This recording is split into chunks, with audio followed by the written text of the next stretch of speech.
अब लिक्विड्स के बारे में हम लोग डिस्कस कर रहे हैं। अगर हमने आम कॉमन लिक्विड्स हमने फ़िल करने हैं तो उसके वो हम कैसे फ़िल करेंगे, उसके 3 मेथड हैं हमारे पास। पहला मेथड जो है वो कहलाता है वॉल्यूमेट्रिक फिलिंग, दूसरा मेथड जो है वो कहलाता है टाइम एंड प्रेशर डोजिंग, और तीसरा मेथड जो है वो कहलाता है नेट वेट फिलिंग। तो ये 3 मेथड जो मैं फिर से रिपीट करता हूँ। First one is the volumetric filling, second one is the time pressure dosing and third one is the net weight filling. जहाँ तक वॉल्यूमेट्रिक फिलिंग की बात है तो इसमें आप अकॉर्डिंग टू दी वॉल्यूम आप फिलिंग करते हो, ठीक है। अकॉर्डिंग टू दी वॉल्यूम आप फिलिंग करते हो, और वो वॉल्यूम बेसिस पे कोई भी कोई प्लंजर सिस्टम हो सकता है, या इसके अलावा वॉल्यूम बेस्ड कैलकुलेशन के बाद मशीन फिल कर सकती है। ये मेथड है। जो मेथड नंबर 2 है टाइम और प्रेशर फिलिंग, इसके अंदर जो भी फिलिंग होगी वो डिपेंड करेगी नंबर ऑफ़ टाइम के ऊपर। फॉर एग्ज़ाम्पल एक ख़ास प्रेशर के ऊपर, अब यहाँ पे ये चीज़ इंपॉर्टेंट है, एक ख़ास प्रेशर के ऊपर अगर आप 5 सेकंड के लिए फिलिंग कर रहे हो तो एक ख़ास वॉल्यूम फिल होगा, ठीक है। इसी तरीके से अगर आप प्रेशर डबल कर देते हो और उसी 5 सेकंड तक फिलिंग करते हो तो वो जो वॉल्यूम जो पहले फिल हुआ था वो उससे डबल फिल होगा अब। तो इसलिए टाइम, एक सर्टेन प्रेशर के ऊपर कुछ टाइम आप देते हो, उसमें से कुछ वॉल्यूम जो है वो फिल हो जाता है। अगर ये प्रोसेस सिस्टम आप यूज़ करेंगे तो वो टाइम प्रेशर डोजिंग कहलाएगा। जो थर्ड कैटेगरी है वो नेट वेट फिलिंग है। इसमें आप अकॉर्डिंग टू दी वेट आप फिलिंग करते हो, ठीक है। इसमें वॉल्यूम बेस्ड फिलिंग नहीं होती, वेट बेस्ड फिलिंग होती है कि 1 ml of the liquid is equal to for example 0.8 milligrams, ठीक है, या 0.8 ग्राम्स यू में से। तो इस केस के अंदर हमारे पास वेट बेसिस पे आप जो है वो फिलिंग करते हो कि अगर आपने 10 ml फिल करना है तो आप उसका वेट कैलकुलेट करोगे कि असल में 10 ml कितने वेट का होता है, तो फिर वो उस हिसाब से आप उसको फिल करोगे। आम तौर पे लिक्विड के फिलिंग के लिए जो चीज़ यूज़ होती है वो स्टेनलेस स्टील सिरिंजेस जो हैं वो यूज़ होती हैं। और ये स्टेनलेस स्टील सिरिंजेस जो हैं ये जहाँ पे आपने पहले देखा है अपनी मशीन के अंदर, जो आपकी इंडस्ट्री की लैब के अंदर पड़ी हुई है, कि वहाँ पे 4 अदद आपको सिरिंजेस मिली थी, फिलिंग सिरिंजेस मिली थी। तो वहाँ पे बाकायदा पूरी प्लंजर बेस सिस्टम सिरिंज लगी होती है उनकी जगह पे, तो वो यूज़ होता है सिर्फ करने के लिए। इसके अलावा हाई स्पीड फिलिंग करने के लिए हमें एक्यूरेसी चाहिए, फिलिंग रेट और एक्यूरेसी और प्रेसिजन रिक्वायर होती है। ये बहुत ज़रूरी है बिकॉज हमने इंडस्ट्री में हाई स्पीड फिलिंग करनी होती है, तो प्रेसिजन और एक्यूरेसी बहुत ज़्यादा ज़रूरी है। Multiple filling units often are join together with an electronically coordinated machine. तो मल्टीपल फिलिंग यूनिट्स का मतलब यहाँ पे ये है कि एक से ज़्यादा सिरिंजेज होंगी या एक टाइम पे एक से ज़्यादा एम्प्यूल्स फिल होंगे। ये हम पहले भी डिस्कस कर चुके हैं कि जो मशीन्स होती हैं फिलिंग की, उनको हम कहते हैं कि हेड्स कितने हैं मशीन के अंदर। हेड का मतलब है 1 head means 1 ampoule filling at a time, 4 head means 4 ampoule will fill at a time, 8 heads है, 16 हेड्स है, 32 हेड्स है। इस तरीके से 32 हेड्स का मतलब है कि 32 एम्प्यूल जो है वो एक वक्त में फिल होंगे। तो इसलिए क्योंकि हमें बहुत हाई स्पीड फिलिंग रिक्वायर होती है तो हमें फिर नंबर ऑफ़ हेड्स जो हैं वो ज़्यादा रिक्वायर होते हैं, और ये तमाम हेड्स जो हैं ये इलेक्ट्रॉनिकली कोऑर्डिनेटेड होते हैं एक दूसरे के साथ। Product sensitivity to metal peristalsis filling is used. अब यहाँ पे एक चीज़ और बड़ी इंपॉर्टेंट आ गई। अगर आपका प्रोडक्ट जो है फॉर एग्जांपल आयरन है, आयरन पॉलीमाल्टोज इंजेक्शन है, ठीक है, तो अगर आयरन आप यूज़ कर रहे हैं तो आयरन जो है वो रिएक्टिव है विद द मेटल, तो इस केस में आप फिलिंग कैसे करेंगे? तो यहाँ पे जो आपकी फिलिंग होगी वो फिलिंग जो है वो आपकी पेरिस्टाल्सिस फिलिंग कहलाएगी। पेरिस्टाल्सिस फिलिंग क्या होती है कि इसके अंदर आप रबर पाइप ले लेते हैं और रबर पाइप को किसी मैकेनिज्म से बार बार दबाते हैं और छोड़ते हैं, फिर दबाते हैं और फिर छोड़ते हैं। ये बेसिकली पेरिस्टाल्सिस मूवमेंट होती है, ठीक है, जैसे बॉडी के अंदर होती है। तो वो एक अदद यू में से फ्राई व्हील गरारी टाइप चीज़ जो है वो घूम रही होती है, ठीक है, और इधर पाइप लगा होता है। वो एक साइड जो है उसकी घूमते घूमते वो आगे पाइप के साथ पाइप को दबाती है, और फिर जब घूमती पर निकल जाती है तो दूसरी साइड नहीं होती। मीन्स उस फ्राई व्हील की एक साइड ज़रा लंबी होती है, एक साइड छोटी होती है। तो जब छोटी साइड आती है तो वो नहीं टकराती, इसको नहीं दबाती, लेकिन जब लंबी साइड आती है तो वो घूमते हुए इसको दबाती है। जब इसको दबाती है तो ये पुश होता है तो प्रेशर एक्सर्ट करता है, फिर घूम के जो दूसरी साइड आती है वो नहीं दबाती है, फिर फैल जाता है। तो इस तरीके से ये मूवमेंट जो है इसके अंदर आती है, तो इससे हम कहते हैं पेरिस्टाल्सिस मूवमेंट। इस मूवमेंट को ऐसे कोऑर्डिनेट किया जाता है कि जैसे ही फिलिंग नीडल के आगे एम्प्यूल आता है तो दूसरी तरफ जो दबाने वाला पार्ट है वो इन कांटेक्ट आता है। और वो जब एम्प्यूल आगे चले जाते हैं और दूसरे एम्प्यूल आने से पहले जो दरमियान का लैग टाइम होता है, उस टाइम पे वो वाली साइड जो नहीं टकराती वो आगे आ जाती है। तो इस तरीके से ये कोऑर्डिनेटेड मूवमेंट होती है और इसमें सिलिकॉन रबर ट्यूब्स जो हैं वो हम लोग यूज़ करते हैं और प्रोडक्ट जो है वो सिलिकॉन रबर ट्यूब्स के साथ ही इन कांटेक्ट आता है rather than coming in contact with the metal, क्योंकि यहाँ पे आपको मैंने बताया कि मेटल जो है वो प्रोडक्ट की सेंसिटिविटी को कॉम्प्रोमाइज़ करता है। However, some compromise in filling accuracy is obvious। इस केस में एक प्रॉब्लम ये आती है कि हाँ कुछ फिलिंग के अंदर इनएक्यूरेसीज आ सकती हैं, तो उसको फिर हमें मॉनिटर करना पड़ता है।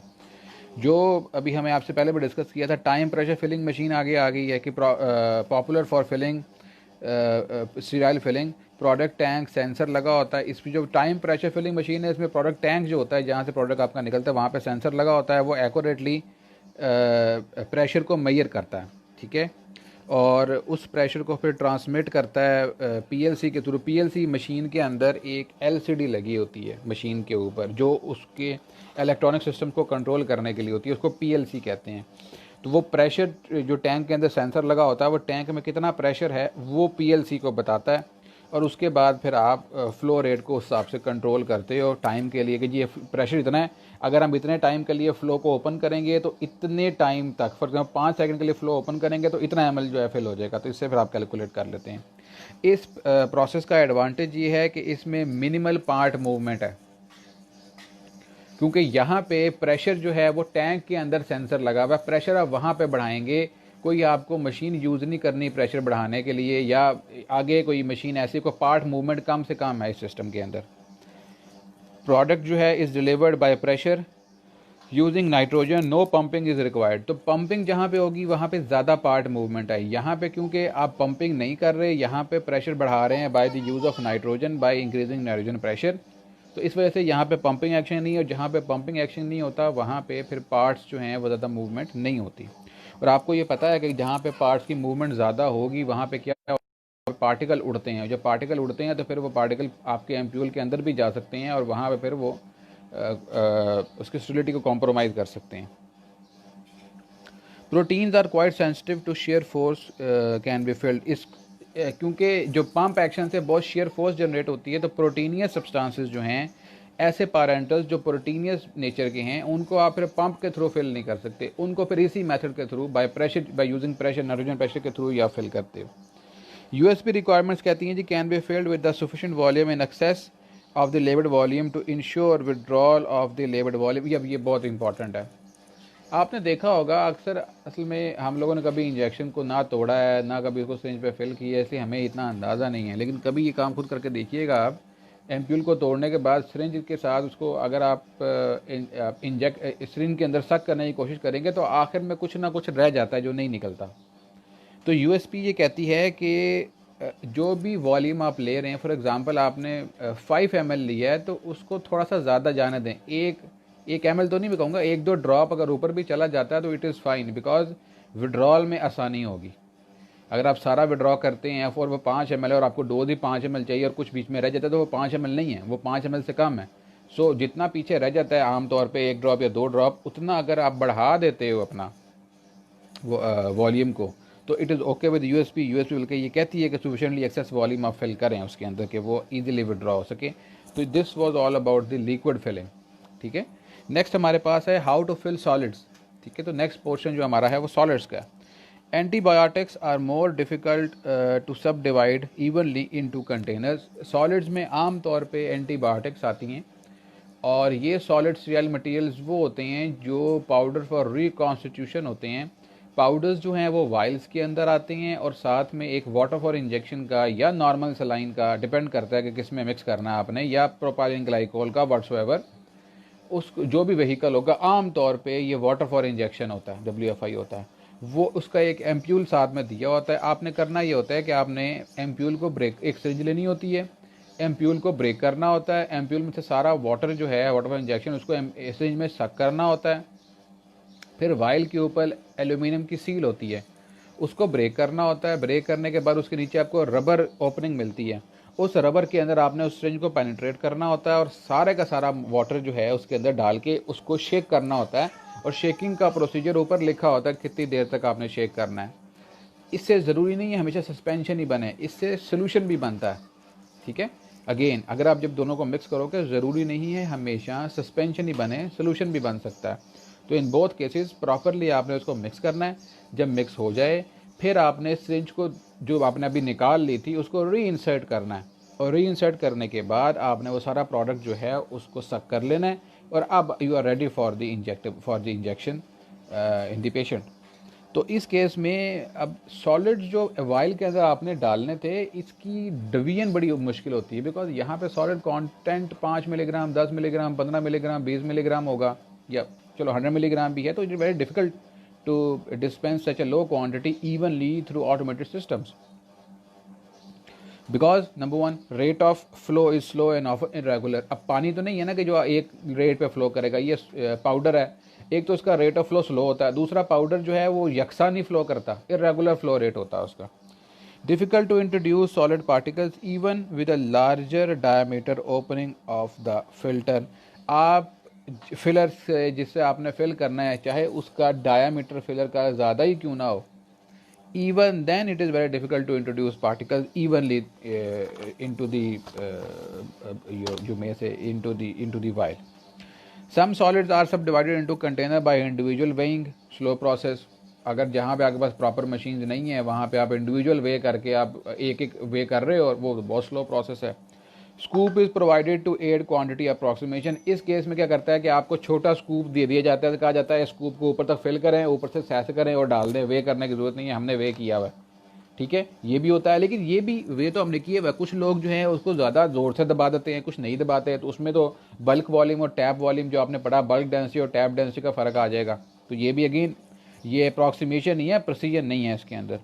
For granular solids measurement and delivery of volume of granular solids जो है वो collaborated in terms of weight desired. जो ग्रेनुलर सॉलिड्स हैं, ग्रेन्स हम लोग क्यों बनाते हैं, उसमें जो एडवांटेजेस हैं वो एडवांटेजेस ये हैं कि जी एक तो वॉल्यूम जो है वो बड़ा प्रॉपर, आप सॉरी जो फ्लो रेट है बड़ा प्रॉपर मिलता है ग्रेनुल का आपको, नंबर वन। नंबर टू, जो डिवीजन है आपकी एक्टिव इंग्रेडिएंट की वो भी बड़ी प्रॉपर होती है। तो ये कुछ एडवांटेजेस हैं, मिक्सिंग बड़ी अच्छी हो जाती है इसके अंदर। तो इस केस में वेट बेसिस पे आप फिलिंग करते हो कि जी इतने टाइम के लिए अगर फिलर का वॉल्व जो है ओपन करेंगे तो इतने granules will move into the while. तो ये वही काम है जो वॉल्यूम प्रेशर फिलिंग वाला काम था ना, कि इतने टाइम के लिए ओपन करेंगे तो ये होगा। तो यहाँ पर भी, यहाँ पर इन्फ्लुएंस ऑफ ग्रेविटी की बेसिस पे आप कहते हो कि अगर हम लोग जो ऑगर है, हमने पहले पढ़ा था, अगर हम उसको इतने टाइम के लिए ओपन करते हैं तो इतना मटेरियल जो है वो उसके अंदर से वो आपकी वाइल के अंदर मूव कर जाएगा, ठीक है जी। So this was all about our you may say solids, ठीक। नेक्स्ट हमारे पास जो है वो है आपका सीलिंग। अब यहाँ पे फिलिंग हमारी हो गई, अब लिक्विड फिलिंग भी होगी हमारी,